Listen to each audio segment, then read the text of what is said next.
Madame, Monsieur, bonjour, bienvenue à tous au sommaire de votre journal. Solidarité, la caravane d'aide humanitaire partie d'Algérie est arrivée hier à Gaza, des denrées alimentaires et des médicaments pour le peuple palestinien. Concurrence et endurance pour la compétition Taj al-Qur'an dans sa 8e édition. Hier, c'était le deuxième prime de cette manifestation religieuse. Alger, sans voiture durant tous les vendredis du mois sacré de Ramadan. Jeux, animations, musique et spectacles au rendez-vous avec les familles algéroises.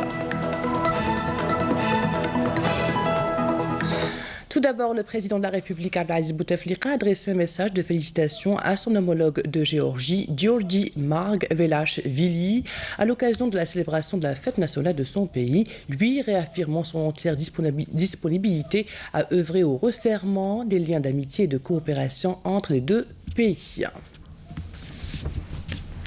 Le général de corps d'armée Ahmed Gaïd Salah, vice-ministre de la Défense nationale, chef d'état-major de l'armée nationale populaire, effectuera demain dimanche jusqu'au 30 mai une visite de travail et d'inspection au 6e région militaire à Tamanrasset. Lors de cette visite, le général de corps d'armée procédera à l'inspection d'unités opérationnelles et tiendra également des réunions d'orientation avec les cadres et les personnels des unités de la 6e région militaire. Une réunion de préparation de la campagne 2018 de prévention et de lutte contre les feux de forêt se tiendra dans quelques instants à Alger au Palais des Nations Club des Pins. Cette réunion sera coprésidée par le ministre de l'Intérieur et des collectivités locales et de l'aménagement du territoire Noureddine Bedoui et du ministre de l'Agriculture, du Développement rural et de la Pêche Abdelkader Bouazbi. Intervenant dans une table ronde consacrée au thème élargir l'accès et assurer le succès pour tous de l'enseignement supérieur au cours des travaux de la conférence internationale du processus de Bologne à Paris, le ministre de l'enseignement supérieur et de la recherche scientifique Tahar Hadjar a mis en valeur le rôle essentiel de ce secteur dans l'intégration de la jeunesse. De Paris, Afaf Belhouchet. L'université, élément essentiel de la politique de développement de notre pays, c'est ce qu'a déclaré Tahar Hadjar ce matin dans son intervention lors de la conférence célébrant le 20e anniversaire du processus de Bologne. Et les chiffres qui résultent de l'adoption des 4 programmes quinquennaux depuis 1999 l'attestent, avec des taux de croissance vertigineux, 270% pour les effectifs des étudiants, 340% pour le personnel enseignant et 361% des effectifs postgraduants. J'ai tenu à mettre en évidence le volet quantitatif et qualitatif, le droit donné à tout détenteur du baccalauréat de s'inscrire à l'université, mais également les fruits des efforts déployés pour un meilleur enseignement accordé aux filles. En outre, j'ai présenté une comparaison entre l'enseignement en Algérie post-indépendante et l'Algérie d'aujourd'hui. Cela témoigne des efforts déployés par le pays et les sommes faramineuses dépensées en matière de réalisation des universités. Chaque wilaya dispose aujourd'hui d'au moins 1 à 2 universités. Une conférence qui vise à faire le point sur 2 décennies d'harmonisation dans le domaine de l'enseignement supérieur dans l'espace européen, suite au processus de Bologne qui a mené à des systèmes d'enseignement européens davantage compatibles et interopérables. Plusieurs pays d'Afrique, d'Asie et à travers le monde, y compris l'Algérie, se sont inspirés de ce système qui compte aujourd'hui 48 pays européens. Il permet à notre système et à nos diplômés d'avoir une forme de notoriété et de crédibilité, mais également de hisser nos universités au diapason des universités européennes ayant adopté ce système. Enfin, Tahar Hadjar a souligné que l'Algérie offre chaque année 2500 bourses de coopération et accueille actuellement 12 000 étudiants étrangers en provenance de 70 pays. Au Palais des Expositions des Pins Maritimes à Alger se poursuit en ce mois sacré de Ramadan la 8e édition du concours Taj al-Qur'an al-Karim. Hier, c'était le 2e prime. Voici les détails avec Mona Nawal Hamoudi. إذا أنتم قليل مستضعفون في الأرض تخافون. C'est dans une ambiance spirituelle mais aussi concurrentielle que s'est déroulé le 2e prime de la compétition Taj al-Qur'an dans sa 8e édition.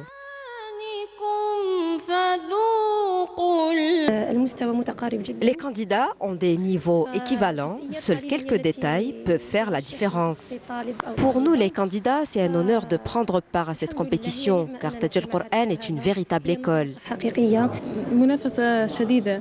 La compétition est rude car tous les candidats ont une parfaite maîtrise des règles de la récitation.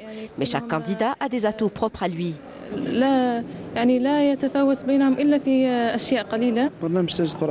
al-Qur'an est parmi les plus importants concours de récitation en Algérie. Il permet aux candidats de côtoyer les maîtres de la récitation et de profiter de leurs leçons et conseils. Il permet aussi d'ouvrir des horizons pour participer éventuellement à des concours internationaux. À travers les précieuses leçons, Taj al-Qur'an est pour nous une étape essentielle si on projette de participer à des concours internationaux. Le jury présidé par Abdelhadi Laqab a évalué minutieusement les prestations des candidats.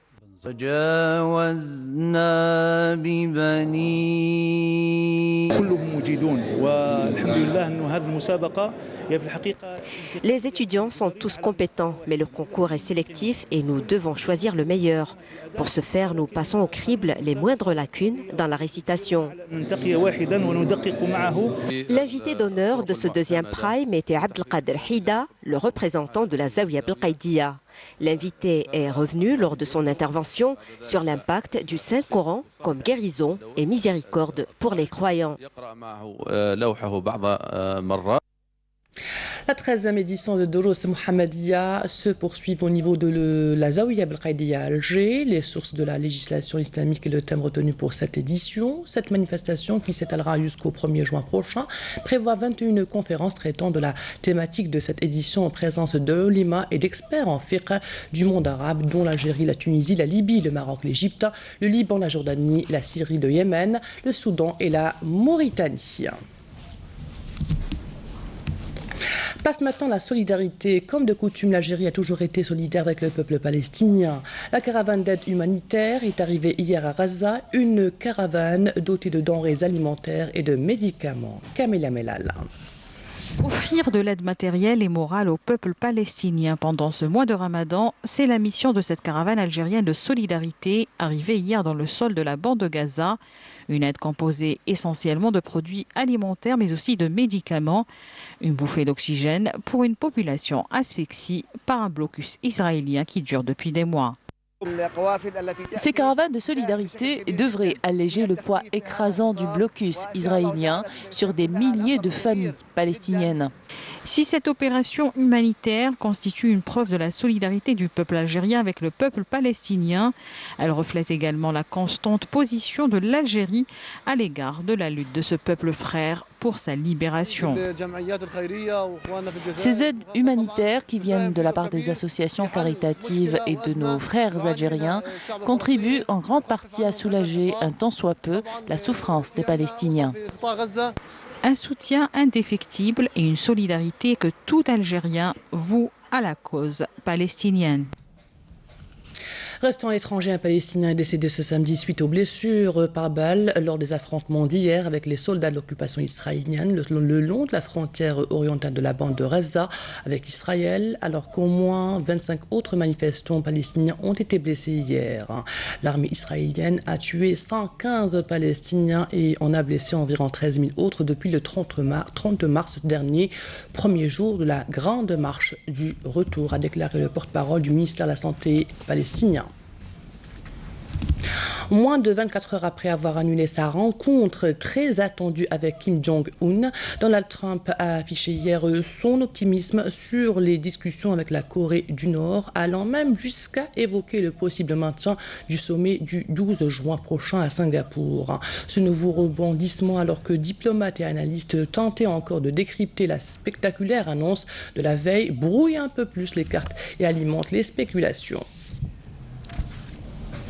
5 grandes puissances et l'Iran se sont réunis hier à Vienne, s'engageant à travailler ensemble pour explorer les moyens de sauver l'accord sur le nucléaire iranien après le retrait des États-Unis de l'accord historique. Les parties ont indiqué qu'une plus grande confiance a été acquise après cette réunion. Il s'agit de la première réunion entre la Chine, la Russie, la France, le Royaume-Uni, l'Allemagne et l'Iran dans le but de sauver l'accord sur le nucléaire iranien après le retrait des États-Unis. Afin de sauver l'accord, toutes les parties doivent trouver les moyens pour poursuivre sa mise en œuvre, y compris la surveillance des installations nucléaires iraniennes.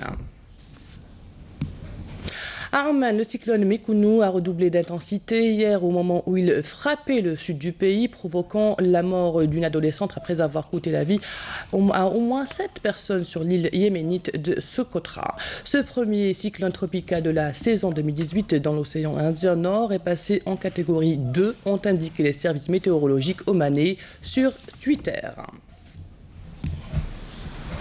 Retour en Algérie, Alger, ville sans voiture chaque vendredi tout au long du mois sacré de Ramadan. Une décision qui ravit plus d'un. L'occasion donc pour les Algérois d'occuper les rues de la capitale, famille, enfants ou juste entre amis pour des soirées animées. Amina Zahouf. C'est une soirée sans voiture dans la capitale, ou presque.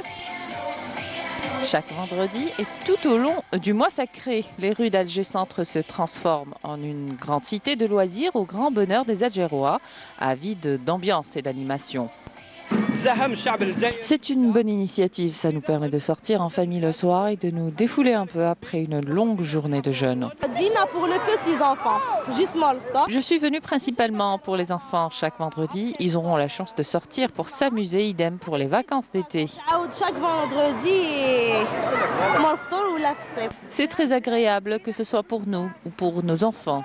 Des jeux de divertissement et de loisirs, des spectacles et des activités culturelles occupent la principale artère commerçante de la capitale, à Alger. L'heure est au défouloir.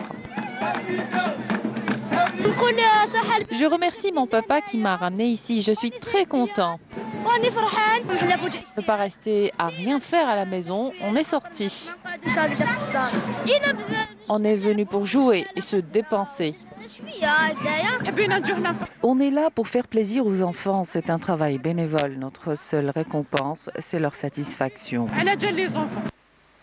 Pour les autres jours de la semaine, le théâtre communal d'Alger Centre abritera des pièces de théâtre et des concerts musicaux à partir de 22h30 pour toutes vos soirées ramadanesques.